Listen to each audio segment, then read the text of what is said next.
말씀을 듣는 큐티 김정희 목사입니다. 오늘 말씀은 욥기 8장 1절부터 7절까지의 말씀입니다.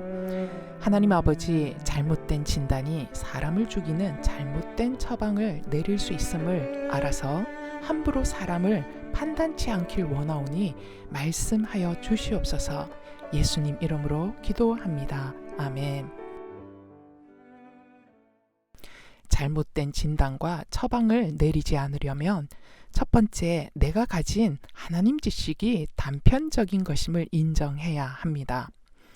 욥의 또 다른 친구 수아 사람 빌닷이 곁에서 욥이 호소하는 소리를 듣다가 더 이상 견디지 못하고 개입하여 들어옵니다. 그리고는 욥에게 엘리바스보다 훨씬 더 가혹하고 모진 말로 몰아세우고 있지요. 빌닷이 욥에게 이렇게 하는 것은 어쩌면 이전에 알던 욥의 모습과는 너무도 다른 모습의 욥을 보고 있기 때문입니다. 이전의 욥은 언제나 하나님 앞에서 겸손했고 말이 온화했던 사람인데, 지금 욥은 하나님이 자신에게 왜 이럴 수 있냐고, 왜 그래야 하는 거냐고, 왜 그러시냐고 그 이유를 좀 알고 싶다 하면서 감히 하나님을 향해 따지고 드는 것처럼 보였기 때문이지요. 그리고 욥이 내뱉는 거친 감정들을 들으면서 욥이 지금 만난 이 놀라운 고난이 결코 우연히 온 것은 아니구나 라며 결론 맺을 수밖에 없었기 때문입니다. 이에 수아 사람 빌닷은 무슨 대단한 확증이라도 얻은 것처럼 욥의 말을 중간에 자르고 어느 때까지 라는 말을 2번이나 사용하며 호통치듯 내가 내 죄를 알렸다 라는 식으로 내 죄를 인정하라 라고 몰아세우고 있지요. 2절에서 4절까지 말씀입니다. 내가 어느 때까지 이런 말을 하겠으며 어느 때까지 내 입의 말이 거센 바람과 같겠는가? 하나님이 어찌 정의를 굽게 하시겠으며 전능하신 이가 어찌 공의를 굽게 하시겠는가? 내 자녀들이 주께 죄를 지었으므로 주께서 그들을 그 죄에 버려 두셨나니. 하나님은 절대적으로 공의롭기에 너의 자녀들이 죽은 것은 자녀들의 죄에 대한 하나님의 심판 결과였다 하고 있습니다. 참으로 기가 막힐 노릇입니다. 이게 10명의 자녀를 잃어버린 아버지에게 할 소리입니까? 하지만 묵상하면 묵상할수록 나 역시 빌닷 같구나 라는 마음이 듭니다. 왜냐하면 나도 욥처럼 경제적 파산, 모든 자녀의 죽음, 본인에게 닥친 죽을 병까지 한꺼번에 닥친 사람을 마주한다면 이런 천벌은 그저 주어지는 것이 아닐 거야 라는 결론으로 갈 수밖에 없을 것 같기 때문입니다. 그렇기에 욥기의 말씀은 예수 믿는 저희들이 특별히 더 묵상하고 묵상해야 하는 말씀인 것 같아요. 세상이 크리스찬들을 싫어하는 이유 중에 하나가 크리스찬들은 들은 말씀이 많아서 그런지 함부로 사람들을 판단하려는 경향이 있기 때문입니다. 자칫 흑백 논리에 빠질 수 있는 경향이 있지요. 그러므로 크리스찬이라면 더욱 내가 쉽게 판단하려 할 때에 입을 닫고 몸을 낮춰야 할 줄 압니다. 예를 들어 동성애는 분명 성경에서 죄라고 선언했습니다. 하나님이 가증히 여기시는 것이지요. 하지만 그렇다고 해서 이것이 진리이기에 동성애자들을 앞에 두고 너는 죄인이야, 지옥 갈 거야 하는 것이 맞는 태도는 아니지 않습니까? 오히려 동성애로 빠질 수밖에 없었던 저들의 정체성 혼란을 먼저 덜어줄 수 있는 마음이 필요합니다. 사랑으로 다가가지 못할 때 진리가 아무리 진리여도 진리의 선포만을 일방적으로 듣는 사람은 그런 진리에 대해서는 더욱 거부감을 느낄 뿐이기 때문이지요. 지금 빌닷이 하는 정의의 하나님 속성은 맞는 말입니다. 하지만 그 정의라는 것이 이 땅에서 인풋과 아웃풋이 시간적으로 딱딱 당장 맞아떨어지는 것이 아니라는 데 있지요. 오히려 의인이 죄 많은 이 땅에서 고난당하고 죽임당하는 일이 훨씬 더 자주 일어나기 때문입니다. 죄 때문에 죽는 것이 아니라 사실 의롭기 때문에 죽는 거잖아요. 인과응보 같은 원리로 접근하는 하나님의 정의에 대한 관점은 결코 십자가를 설명할 수 없는 이유이기도 합니다. 왜냐하면 완전한 의인이신 예수님이 철저한 죄인이 되셔서 죽으신 자리가 십자가이기 때문입니다. 그러므로 우리는 내가 알고 있는 짧은 하나님 지식을 타인 삶의 현재 속에 함부로 적용시키는 것을 조심해야 하지요. 만약 빌닷 역시 자신의 자녀들 모두 하루아침에 잃어버린 고난을 당한 사람이라면 몰라도 말입니다. 따라서 고난 가운데 있는 자들에게 설교하지 맙시다.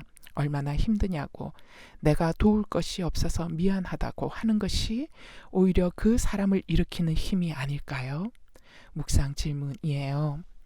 어려움 가운데 있을 때 어떤 종류의 말들이 나를 매우 힘들게 만들었습니까? 세상 사람들이 예수 믿는 사람들의 어떤 면을 힘들어하는 것 같나요? 나는 상대를 기다려주지 못한 채 언제까지? 라는 말을 남발하고 있지는 않는지요. 잘못된 진단과 처방을 내리지 않으려면 두 번째, 하나님이 만져주실 것을 믿으셔야 합니다. 빌닷이 내리는 처방을 계속 이어서 읽어볼게요. 5절에서 7절까지 말씀입니다. 내가 만일 하나님을 찾으며 전능하신 이에게 간구하고 또 청결하고 정직하면 반드시 너를 돌보시고 내 의로운 처소를 평안하게 하실 것이라. 내 시작은 미약하였으나 내 나중은 심히 창대하리라. 빌닷은 욥에게 너가 하나님을 찾으며 청결하고 정직하면 반드시 돌보시고 시작은 미약했어도 내 나중은 창대케 되게 할 것이다 합니다. 참 맞는 말이고 다 좋은 말이지요. 하지만 이 말이 욥에게는 정답이 아닙니다. 왜냐하면 욥은 지금도 하나님을 찾고 있고 그 하나님께 간구하고 있는 중이기 때문입니다. 욥은 또한 범죄하지 않았기 때문이지요. 그러므로 빌닷이 제시한 처방은 욥에게는 맞지 않는 잘못된 처방입니다. 욥에게 일어난 이 모든 불행에 대한 빌닷의 진단부터 잘못되었으니 그가 내린 처방은 그야말로 욥을 2번 죽이는 처방일 뿐이지요. 우리도 빌닷처럼 성급히 진단하고 잘못된 처방을 내립니다. 상대방이 빨리 그 자리에서 툭툭 털고 일어났으면 좋겠다는 마음 때문이거나 나는 정답을 알고 있는데 너는 모르고 있는 것 같다라는 생각 때문입니다. 그래서 잘 기다려주질 못할 때가 있지요. 바로 이 지점에서 우리가 인정해야 하는 부분이 있는데 그것은 내가 생각하는 정답이 나의 경우에는 맞는 답이었을지라도 상대에게는 맞지 않는 답일 수도 있다는 것입니다. 그러므로 가르치려는 자세에서 벗어나서 나의 경우는 이렇게 고난의 시간을 지나왔다며 내가 고난을 통과할 수 있었던 하나님 은혜에 대한 나눔으로 만족할 수 있어야 합니다. 나머지는 성령께서 하시도록 고난당한 사람들이 하나님 안에서 답을 찾아갈 수 있도록 곁에서 돕는 자로 있어주는 것이 우리의 역할이지요. 물론 어떤 경우는 성령의 강권하심이 있어서 상대의 손을 잡아 강권적으로 이끌어야 할 때도 있습니다. 하지만 이런 경우도 상대를 위해 간절한 중보 기도가 항상 있어야 합니다. 또한 상대를 위로하고 돌보는 섬김이 먼저 있어야 합니다. 그렇지 못했다면 우리는 입을 닫고 먼저 중보하는 것이 우선이지요. 내가 먼저 중보하는 기도가 있어야 상대를 주님께 맡겨드릴 수 있고 가르치려는 자세가 아니라 나눔의 자세로 말할 수 있고 무엇보다 상대가 빨리 변하길 원하는 조급증이 사라질 수 있기 때문입니다. 그러니 빌닷처럼 함부로 판단치도 말고 빌닷처럼 섣부른 좁은 생각으로 정죄하지도 말고 우리 모두 넘어진 자 곁에 함께 동반자로 기다려주며 격려하는 자로 성령께서 하실 것을 믿으며 중보하는 자로 자리를 잘 지켜낼 수 있길 바랍니다. 묵상 질문이에요. 판단하고 처방을 내리실 분이 오직 하나님뿐임을 인정할 때 고난당하는 자들에게 내가 할 수 있는 일은 무엇인 것 같습니까? 간절한 중보 기도도 없으면서 정답 같은 말을 사람에게 하고 있지는 않나요? 맞는 말을 주었음에도 상대가 오히려 하나님으로부터 더욱 관계가 멀어져 간다면 내가 놓친 부분은 무엇이고 내가 회개해야 할 부분은 무엇입니까? 내가 지나온 길과 경험들이 정답이 아님을 인정한다면 고난당한 자를 대하는 나의 태도에 어떤 변화가 있을 것 같습니까? 기도하시겠습니다. 하나님 아버지, 우리의 교만을 용서하여 주시옵소서. 제대로 아는 것도 없으면서 마치 뭔가를 아는 듯 판단하고 처방하려 했던 죄들을 고백합니다. 주여 용서하여 주시옵소서.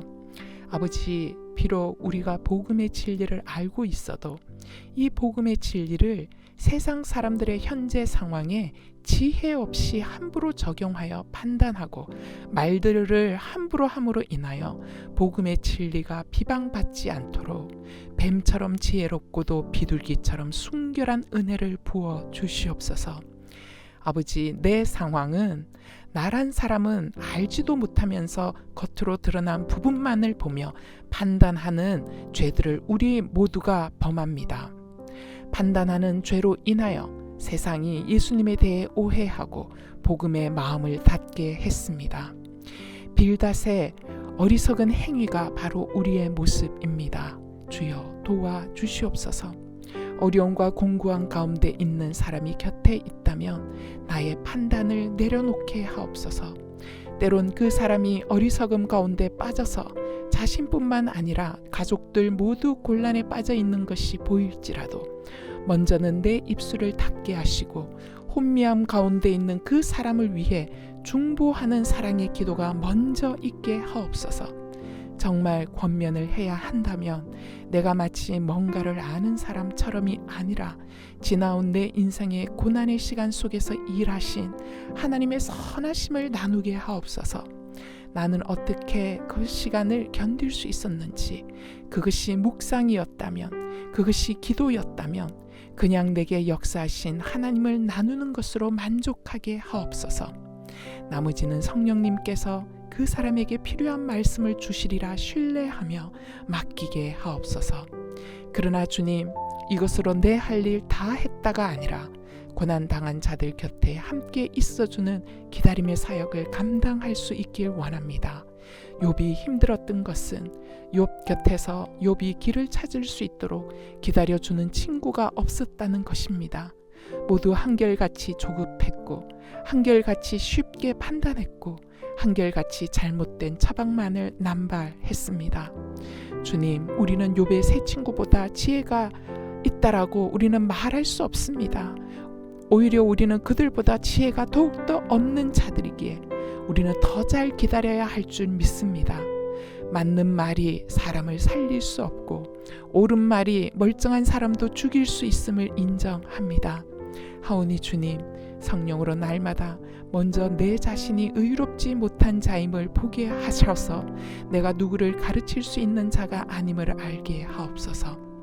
만약 주님이 나를 가르치는 자리에 두실지라도 두렵고 떨림으로 서게 하옵소서. 내 입술에 성령의 파수꾼을 세워주셔서 기도 가운데 주님의 겸손과 주님의 일하심을 믿는 맡김없이는 함부로 인간적 지식을 말하는 어리석음에 맛빠지지 않도록 도와주시옵소서. 차라리 침묵이 권면보다 능력 있고 공감이 탁월한 지식보다 생명이 있사오니 주여, 성령의 분별력과 성령의 감동하심의 인도함을 날마다 받아 그렇게 살아가는 저희들 되도록 역사하여 주시옵소서. 우리 주 예수 그리스도 이름으로 기도하옵나이다. 아멘.